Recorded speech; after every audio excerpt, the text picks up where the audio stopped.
Classical conditioning. Classical conditioning क्योंकि पेवलोव के कुछ अर्ली एक्सपेरिमेंट से शुरू हुई थी, इसलिए हम पहले पेवलोवियन लेगेसी उसकी बात करेंगे, जो कुछ वो छोड़ गया और जो कुछ उसने किया। अर्ली इन दिस सेंचुरी कुछ बुनियादी साइकोलॉजिकल डिस्कवरीज हुई थी जो कि तफाकन हुई थी। पेवलोव एक फिजियोलॉजिस्ट था, साइकोलॉजी का तब डिसिप्लिन ही नहीं था, ना वो इसमें ट्रेन था। तो उसने नोबेल प्राइज़ भी लिया, जो उसने काम किया था गैस्ट्रिक जूसेस पे, जो डाइजेशन यानी निज़ाम हज़म हाजमे में इन्वॉल्व होते हैं। और ये एक रिफ्लेक्स है कि खुराक जब मैदे में पहुंचती है तो कुछ अंदर से गैस्ट्रिक जूसेस निकलते हैं जो उसे हज़म करने में मदद देते हैं।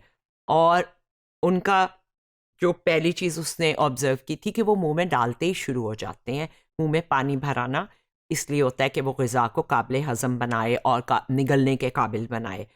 तो उसने ये देखा कि मुंह में डालने की भी ज़रूरत नहीं थी कि वो मुंह में पानी आना शुरू हो जाए, उससे पहले ही आता था। और उससे ऐसे लगा कि ये तो फिजियोलॉजिकल नहीं है, ये कोई साइकोलॉजिकल प्रोसेस हो रहा है। खाने की शक्ल, खाने की डिश जिसमें खाना आ रहा है, और इवन जो लोग खाना लेकर आता है, जो एनिमल को खाना देता है, उसके आने की आवाज़ या उसकी शक्ल पे ही जिस डॉग पे वो गैस्ट्रिक जूसेस या सेलिवेशन का एक्सपेरिमेंट कर रहा था, उसके मुंह में पानी भर आता था। तो उससे उसने सोचा कि ये क्या हो रहा है। ये चीज़ खुराक से जुड़ गई है, इसको एसोसिएशन कहते हैं। ये इतनी आसान है समझनी कि आपके इर्द गिर्द हर वक्त होती है, और हम उसके लिए पेवलोव के अब तो मोहताज नहीं है, लेकिन ये अब एक बहुत कॉमन नॉलेज भी है। गौर करें तो फ़ौरन समझ आती है। ये उनका स्टाफ है इस पिक्चर में। ये किस तरह डॉग के साथ एक्सपेरिमेंट करते थे, उसको एक हार्नेस में होता था, एक ट्यूब थी जिससे उसका सलाइवा जो है वो कलेक्ट होता था और पता चलता था कि कितना सेलिवेशन उसके मुंह में हो रही है। अब इसका पहले फेज में एक न्यूट्रल स्टिमुलस है, वो बेल हो सकती है या टोन हो सकती है। एक अनकंडीशन स्टिमुलस है जिसे कंडीशनिंग की ज़रूरत नहीं है। बग़ैर कंडीशनिंग के वो नेचर हमें प्रोवाइड करती है खुराक, मुंह में पानी भर आना।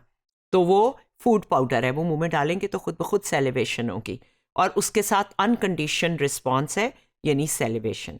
दूसरे फेज में ये बेल पहले पेश करते हैं, और तो उसके जवाब में उम्मीद हम कर रहे हैं कि वही रिस्पॉन्स आएगी जो फूड के साथ आ रही है। Bell food, bell food, bell food, दोनों जब आपस में एसोसिएट हो जाते हैं तो खाली बेल बजाने पे भी वही रिस्पॉन्स आती है जो मुंह में खाना डालने या फूड पाउडर डालने से आ रही थी। तो ये इसके आउटलाइन थी स्टेजेस की। न्यूट्रल स्टिमुलस, उसके बाद बेल, बेल के बाद कोई सेलिवेशन नहीं थी।